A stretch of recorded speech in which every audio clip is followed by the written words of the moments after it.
Hello guys, and ஃபைனலாக பார்த்தீங்கன்னா நம்மளுடைய ஷாக் அப்சர் பெயிண்ட் பண்ணி நல்ல ஒரு ரிசல்ட்டுக்கு நான் வந்து எடுத்துகிட்டு வந்துட்டேன். நம்ம லாஸ்ட் வீடியோவில் பார்த்தீங்கன்னா பெயிண்ட் பண்ணியிருக்கேன், அங்கங்கே பேட்ச் ஒர்க் பார்க்கணுன்னு சொல்லி வந்திருப்பேன்.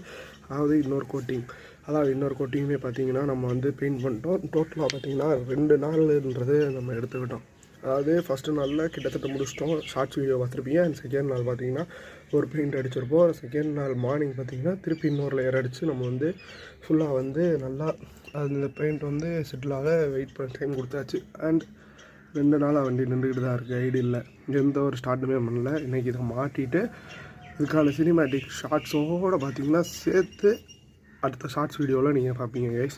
இந்த மாதிரி நீங்களும் சின்ன சின்ன மாட்ஸ் பண்ணணும்னா நீங்களாகவே பண்ணலாம். இது ஒன்றும் பெரிய ஒர்க் கிடையாது. அதனால தான் இவ்வளோ பெரிய ஷார்ட்ஸை வந்து நான் எடுத்து போட்டேன். ஸோ இதுக்காக பார்த்தீங்கன்னா ஷாக் அப்ஸை பார்த்தீங்கன்னா இன்னும் ஃபுல்லாக டேமேஜ் ஆகலை. பட் இருந்தால் பெயிண்ட் ரொம்ப உறிஞ்சு அசிங்கம் பண்ணுச்சு. அதுக்காக தான் இந்த ஒரு வீடியோ போட்டேன். உங்களுக்கு இந்த வீடியோ யூஸ்ஃபுல்